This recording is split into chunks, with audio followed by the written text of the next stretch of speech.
Қандай оқып біттің ора? Жақсы. Сен қандай оқыдың? Отличник, ударник? Ударник. Ударник, молодец. Сіз же? 3.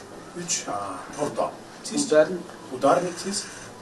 Наверное, тоже ударник. Ударник, жақшылығы, тәртіптері қандай? Жақсы. Жоғарғы оқу жайға тапшырдың ары, тапшырғандыңыз? Тапшырып атабыз қазір. Ояқта шықсын көресің. Ояқта шығар еді, қаяққа тапшырдың сен? Yani МЧС-ке. МЧС-қа? Жоғарғы оқу жайына? МЧС сіз же? Автоэлектрик. Автоэлектрик, да? Уа. Экономист.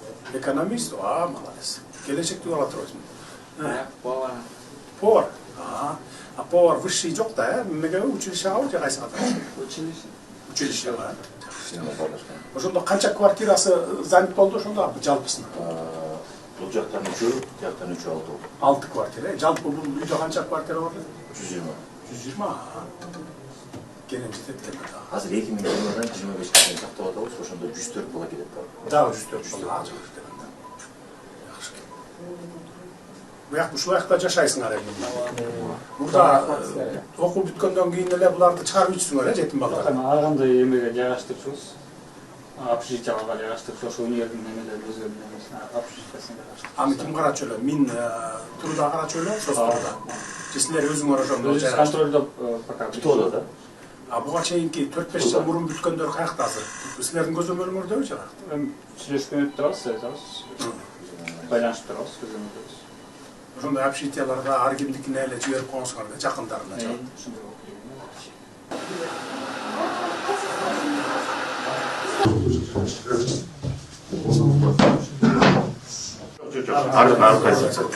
Силер каяктан? Бешоого токмоктор өтөрдү. Чолпонда? Канча жаштасың? 18-ге чыктың уже? Жакында чык. Октябрда чыгасың. Сенчи? Мен Калкалдан. Сен Капталдан чыгырың. Ош? Жана түштүктөн жалгыз эле бир бала экен деген ушул. Ооба, Николай. Башка томолой жетим жок экен түштүктө. Ошо жалгыз болгон үчүн бияка кошкон экенсиң. Булар дагы Ранутович 2 бала. 2 бала. Силер каяктан? Панфиловтан? Сен Көлдөн, Көлдөн, мен жалгыз элем. 3 окуу жайдан келишти. ПТУдан 10 бала. Анан калганы Панфилов жетим балдар үйү, анан Чүт Токмок жетим балдар үйү. Мамлекеттин камкордугунда. Абдан Эми мен президент болгондон бери ушул оюмдасыңар да, ушу томолой жетимдерчи. Анан бирок айта берип ушу үй салалы, түштүккө бирди салып коелу, түндүккө бирди салып коелу, түштүктө ошол Ошко же Кара Сууга чогулталы, түндүктө болсо Бишкекке чогулталы деп жүрүп, мына бүгүн Кудайдын айткан күнү бүгүн келди да. Мына ушул силердин жетим балдардын, томолой жетим балдардын үйү мындан атайлап ошо биздин праводеламиге алып, анан баягы мектепти бүткөндөн кийин бара турган жериңер жок да эми томолой жетимдердики. Ушул жерге бир 5 жыл, 6 жыл, 7 жылга чейин жашасаңар болот. Окуу бүткөнчө чейин, мисалы вузду тапшырсаңар бир 4-5 жылда вузду бүтөсүңөр да. Андан кийин ишке жумуп орношосуңар. Анан эмгек акыңар болот. Анан ошондон кийин анан мамлекеттик ипотекалык үйдөн кезексиз алып, бир комнат кирип кетсеңер болот. Турмуш жолго коюп алып, бутуңарга туруп алып дегендей. Ага чейин балким студент болсоңор, сүйлөшкөн кыздарыңарды табасыңар. Анан окууну, жогорку окуу жайды бүткөндөн үйлөнүп алып, анан бир комнат квартирага кирип кетсеңер болот да. Ишке орношкондон кийин, Эми вечно жашабайсыңар да бир жерде. 5-6 жыл ошол. Баягы мектепти бүткөндөн кийин талаада калбасын деп силерге ушундай шарт түздүк да. Түштүккө болсо Кара Сууга алып койдук. Кара Сууда бир ушул окшогон бир үй бар. Түштүктөгү томолой жетимдердин баарын ошол жака чогултабыз. Анан эми силердин байланыштарыңар бар да, мурун силерге чейин бүтүп кеткен, былтыр мурдагы жылы бүтүп кеткен. Ошолор менен да байланышып, эгерде бара турган жери жок болсо, жашай турган жерлери жок, кыйналып жүргөн болсо, аларга да айтып койгула. Түштүктөн болобу, түндүктөн болобу, баарын ушу 2 жерге, 2 үйгө топтойбуз. Түшүнүктүү, Силерге ушундай шарт түзүп берели деп, кыйналбасын деп ушундай шарт түзүп берип атабыз. Анан таза кармап жашагыла. Таза аккуратны кылып, өзүңөрдүн үйүңөрдө эле эсептесеңер болот да. түшүнүктүү. Тамак ашыңардан да колдон келишинче жардам берип турабыз эми. Жашаган жериңер мына бекер. Мамлекеттин эсебинен. Анан мамлекеттин эсебинен десе эле күнү түнү дебей светти күчөңү таштап коюп күйгүзгөн бойдон, сууну шаркыратып агызып койгон бойдон таштабагыла да. Экономдо болот, түшүндүңөрбү? Канчалык экономдосоңор, ал ошо силердин эле чөнтөгүңөрдүн эле акчасы ошо. Бюджеттен кетип атса деле ошо эсептегиле силердин акчаңар кетип атат деп өзүңөр ушундай бир түшүнүк болуш керек да силерде. Түшүнүктүү, болушунча үнөмдөп неме кылды. Счетчиктерде деле турат. Кайсы квартира канча светти жагып койду, алым бары турат. Суунун счетчиктери турат, канча агызды, ысык сууну канча колдонду, муздак сууну канча колдонду дегенси. Биз төлөп беребиз, бирок баары бир анда силер экономдоңор да. Жалпы республикалык бюджеттен кеткен акча ар бириңердин чөнтөгүңөрдөн кеткен акча деп эсептешиңер керек. Билишиңер керек. Эмне суроолоруңар бар? Сураныштар барбы? Лагерь боюнча балдар. Biz kancha уже 11 yil jashib atам. Ошо Токмокто. Tokmoqda. Endi surayın degan sizlarga. Va intermatni bir лагерь бер жака алып барып койсо. Жайдын балдарыңбы? Баягы жайдын мүнөсү алдырабыз го. Алтын балалыкта кош кылып бир балдар. Түшүндүм. Биз интернеттардан алып тагы салдырып атабыз да чында. 3 айлык эме кылып лагерди ачып берсе айтат да, өзүнүн биздин багыбыз көтүп атат да. Ошондой. Ушулардын жанында бир Эдельвейс деген бир каралбай калган мурунку лагерь бар экен да, Чит Токмокто. Анан ошону жасап, анан ошо балдар лагерь жайкысын. Токмокто бүт эле жетим балдар окуйт, а? Ооба. Сен кандай карап келчи бар Эдельвейсти карап кел, болсо жакшынакай кылып жасап берип кой. Дагы кандай суроолор бар? Мына Токмоктонун немеси лагери бүтүп калды, чечилип калды. Дагы кайсы? Барбы жеке суранычтар? Сенде, силерде барбы? Кайра? Балдар. 1 класстан баштап 11 класска чейин окусуң да анда Токмокто. Үйүңдө эле болуп калыптыр да анда Токмок. Кыргызстан боюнча үчөө ушундай мамлекеттин камкордугундагы мекеме. 426 баланы карайбыз. Тартиптүү болгула, уурулук кылбагыла. Акылбы бирөө менен мушташпагыла, бирөөгө катуу айтпагыла. Эми силер эми тартиптүү эле болуп чоңойдуңар го, интернатта чоңойгон балдар тартиптүү болот өзү.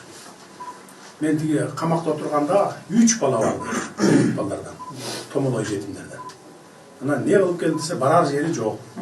Анан барып бирдеке урдайт экен, тамак аш, кийим кечек, бүт кийим урдайт экен. Анан кармап калып анан баргандар болду да. Анан ошол томолой жетимдер экен, ошол барар жери жок, карап турганан боорум ооруйт да. Анан ошондон келип президент болгон күндөн баштап эле Каныбекке какшап айтып келди, "Май бир үйдү алалы, анан ошо жетим балдарды топтойлу ошол жака. Ошко бирди, бияка Бишкекке бирди салалды, анан Кара сууга салынып калды, Кара сууга салынган үйлөрдөн бирөөнү алдык. Управделание. Анан мына эми чогултуп атабыз. Мындан айрым постоянно ошол үй ушу томолой жетимдердин үйү болот да. Канча жылга чейин жашадык бул? 5-6 жыл эми бутуңа туруп кеткиче чейин. Мисалы сен азыр немени бүтүп келдиң да, келесиң да. Келгенден ушул жерде жашайсың. Анан жогорку окуу жайга тапшырасың, тапшырбайсың. Ооба, тапшырам. Тапшырсаң жогорку окуу жайды дагы 4-5 жыл окуйсуң, а? Бүткүчө чейин. Ошол бүтүп анан жумушка орношуп алганча чейин. Бияктын сурогу жок да, Сурогу жок. Сурогу жок деп эле 20 жыл, 30 жыл жашаганга болбойт. Үйлүү жайлуу болосуң, бизден кийин да башкалар келип жашайт. О сөзсүз да. Мына бул жер конвейер сыяктуу да, түшүндүңөр да. Мына силер 5-6 жыл, 7 жыл, эң алды 7 жыл жашасаңар деле болот да, 4-5 жыл вузду бүткүчө, анан 1-2 жыл эми баягы бутка туруп алганча мамлекеттик ипотекалык үйлөрдөн без очередь беребиз силерге, жетим балдарга, томолой жетимдерге. Бир комнат квартира кийин бүткөнүңөрдөн, өзүңөр төлөй алганга күчүңөр жеткенден кийин. Анан андан таштап чыгып кетесиңер, силерден кийинкилер келип чыгып кете берет да. Түшүндүңөр, а? Томолой жетимдер талаада калбасын, көчөдө калбасын деп ушул үйдү алып койду. Ошондо мындай конвейер болот. Силер кетесиңер, улам аркаңардан келе берет. Эми томолой жетимдер боло берет да бар эми. Адам баласы жашаган жерде бардыгы болот да, ошон үчүн ошондой. Анан урматтуу президент, бул балдарда чоң шанс мамлекеттик накопительный каржылоосу бар 18 жашка чейин. Ооба, билебиз. 500 миң. Анан ипотекага бүтүп атканда мектеп 18ге чыкканда алат. Ипотекага алмашса эң сонун болот буларга. Ипотекага? Себеби Ошондо башка жака иштетүрбөйт да акча. Жок, түшүнүктүү. Ошондо эле шотун эле дитке которуп койсо. Түшүнүктүү. Ал эми булар деген 18ге чыкканда өзүлөрү билет да. Анан Эми аны дагы силер жерден пропаганда кылып, туура жолго багыттап тургула да, ошол 500 000 акчаңды коротуп ийбей, андан көрө ошо ипотекага салып кой деп туруп, через жанагы элдик банк аркылуу ипотекага салып койсо, булардын үйүнө накапливаться эте берет да. Ошондо 500 000-ин уже төлөп койгон болот. Анан дальше кете берет, ал дагы туйт да, жөнүндө жатпайт да банкта. Банкка салып койгула ал акчаңарды. Эми жашаган жериңер бекер, тамагыңар бекер болгондон кийин эми ал акчаны жөн эле коротуп салбагыла да. Бир-эки сыйра кийим алып аладан, калганын банкка салып койсоңор, ал уже чогула берет. Туй берет, анан 4-5 жылда уже жок дегенде бир 2 жылдык немеңерди жапканга жетип калат. 2 жылдык болгон та жок да, андан да көп. Бир 5-6 жылдык ипотекаңарды жапканга уже ал акчаңар туруп калат. 25 жылга ипотека билесиңер, ПТУдагылар эң сонун кесип алып атат. Чоң айлык ала турган электриканын, сварщик. Бул экөө сварщик да. Эки бала. Биз практиканы дагы үйрөтөбүз. Бул интернатты бүтүп атат. Бул ошону бүтүп алып окуга тапшырды. Мен бүтөм сварщиктен. Кесип. Азыр сварщик, электриктер аябай дефицит болот атпайбы? Жумушчу күчү жетпей атат бизге. Как раз жумуш калсаңар болот экен. Сүйлөштүк кечээ. 70 000, 100 000ге чейин алышат сварщиктер. 150 000ге чейин алгандар бар, жакшы сварщиктер болсо. Любой кесипте практика болуш керек да. Практика болбосо болбойт. Практика өттүңбү сен аны? Жакшы, баарыңар азыр уч жерден таанышып атасыңар да, кыздар деле ошондой да, бияка келип таанышып атат да, чогулган. Алар дагы ПТУдан келгени жана 2 окуучу, 3 окуучу аларда дагы. Азыр көрөсүз аларды дагы. Азыр единственный бул кетет да. Ошко. Кайра деги ошко барып ошо жака жалгыз жашайбы? Азыр эми Эгерде былтыркы мурдагы жылкылар Кошсо калса кошулат. кошсоңор болот. Ата лейген үйдө жалгыз жатып койгон болот го. Жекесилер переживать этет. Иже ала кетем деп атат, таштабайм деп. Анда ошо 2-3 таап, ошо былтыр мурдагы жылкы бүткөндөр каякта жүрүп экен таап кошуп койгон. Бир квартирага киргизип койсоңор. Ошондо шерик болот жанына. Жалгыз кантип жашайт лейген үйдө. А может тебе переведем сюда в образовательный Я орган? в вашей буду. Вашей будешь? Да, сюда не хочешь? Не, потом я обратно вернусь. Вернешься. Системушка.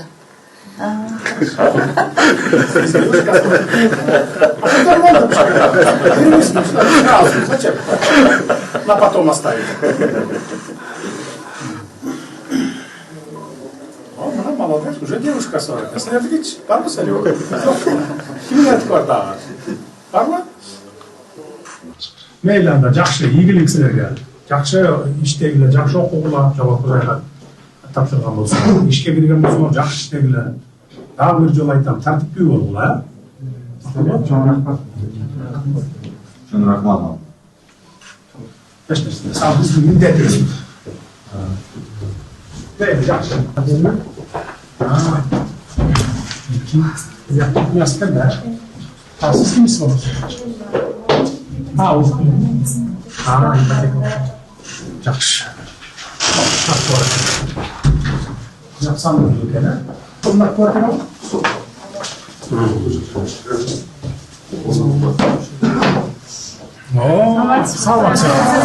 Саламатсың арба.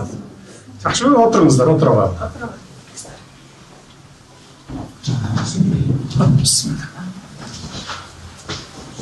Қаншаңыз?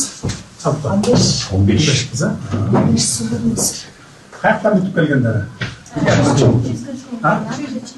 Чүйже тақмет келген. Панфилов.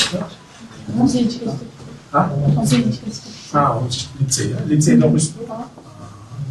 18-ге шықтыңыз ба? Қанша жыл болды лицейде оқығаныңыз? 2 жыл. 2 жыл? Қанша бітіресіз ұшында?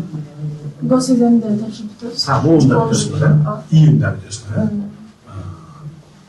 Жақсы, анда июньда біткенде бияққа келіп кесіңер. Азыр общежитиядан жүресіңер да? ПТУ-нун общежитиясында. Сіз ше? В интернате. В интернате, да? Чуйске. После окончания. После окончания, это в июне месяце, да? Да, после того, как экзамены сдадим и поступим. А когда экзамены сдадите? Какого июня? 13-го последний. 13-го последний экзамен будет, 13-го. После 13-го, значит, переедете сюда, да? Сіз чем? Панфиловскийде да? Канча жылдан бери ошол жердесиз? 11 жыл. 1-класстан баштап. Жакшы. Жакшы окуп бүттүңүзбү? Ударник, отличник. Ударник сизчи? Ударник, молодцы, сизчи? Ударник? Отличник, ой, молодец. Кайсы окууга тапшырдыңыз? Азыр иштеген университетте республикалык дастурларын жыйынтыгына карап дарын атканбыз. Кыргыз-Славянский жана Манас университеттеринин максат коюп атканбыз, ошолорго жогорку университеттерге. Тестированиядан кийин өткөрсүңөр да? ОРТ-да. Тергөөчү. Тергөөчү жагынан. Прокурорго илдеген экенсиз да? Жакшы. Сизчи? На бизнес-управление буду поступать. Университет, национальный университет, да? Лицей. Сиз? Мен азыр уже пол кесим бүтүрүп атам. Жакшы жыйынтык буюрса. Андан кийин жердин жыйынтыгы менен барата Манаска ветеринарга тапшырабыз. Ударник, отличник. Отличница, ты молодец. Вы? Я ударница, и я на программиста хочу. Эми мындан ары баягы буга чейин мамлекеттен жакшы карабай келген, эми аны моюнга алабыз. 20-жылы мен президент болгондон баштап эле управдияларын айта баштадым. Томолой жетимдерге коштон бир үй алып салып коелу, Бишкектен бир үй салып коелу. Северди бүт Бишкекке топтойлу, югту бүт Ошко топтойлу. 5-6 жыл ушу жашап анан турмуш жолун аттап кеткенден кийин анан бошотуп кийинкилерине деп турчу. Мына бүгүн ушуга убакыт келип жетти. Буга чейин убакыт жетсе дагы, болсо дагы мүмкүнчүлүк болбой мамлекетте ушинтип атты. Эми 20-жылга чейин аябай эле кыйналдык да мамлекет. 20-жылдан кийин башкача экономика болду. Экономикабыз өсүп атат, ошого байланыштуу мына силерге шарт түзүп берип атабыз. Ушул жерде бир вуздарды бүтүп, анан жумушка орношуп алганча чейин ушул жерде жашайсыңар. Силердин үйүңөр болот. Турмушка чыгып кетсеңер, анда кете бересиңер.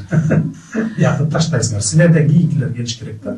Мына ушул дом, цедиком ошол томолой жетим балдар үчүн, энеси жок, атасы жоктор үчүн. Түшүнүктүү, а? Силер биздин балдарсыздар мамлекеттин. Бекер жашайсыңар, тамак ашыңардан да жардам берип турабыз. Тартиптүү болуңар. Жети өлчөп бир кескиле, турмушка чыгарда жигиттер менен сүйлөшкөндө дегендей. Алданып калбагыла, жарайбы? Не суроолоруңуздар бар? Сураныч, жеке сураныч, жардам, не жардам? У нас физическая школа-интернат, и мы 365 дней находимся в физической школе-интернат, в пространстве обгороженном. И было бы неплохо, если бы нам дали где-нибудь в горах какой-нибудь лагерь, чтобы мы хотя бы... Это Чуйский был или? Да, Чуйский. Вот так мы слушали. Мы решили уже. Мы уже решили. Эдельвейс будем отремонтировать и вам передадим. Сизде суроо барбы, жокпу? Жокпу? Сиз айтып жатасыз го, 500 сом депчи, 500 миң. Ошону биз контрактты төлөп алсак болот да? Болот. Өзүңөр каалагандай жумуш жасаңар. Контракт бекер силерге бирде гос окуу жайга өтсөңөр, силер бекер окуйсуңар. Өзүңөр каалагандай колдонсоңор болот да. Мен просто силерге направление берип айтып атам да, кеңеш берип атам, совет даю да. Жакшы, дагы кандай сураныштар бар? Жактыбы бул жер? Очень удобно то, что мы можем жить здесь. Окугула. Анан окууну бүтүп чыккандан кийин, диплом алып чыккандан кийин, отличница, ударница болуп чыксаңар, любой жерден жумушка кирсеңер болот. Биз дагы мамлекет тараптан жардам беребиз. Кезексиз үй алганга ипотекадан и кезексиз жумушка беребиз. Макул анда мен кийинки иш-чарама барайын. Жакшы тургула, жакшы жашагыла, ынтымактуу болсун. Жакшы.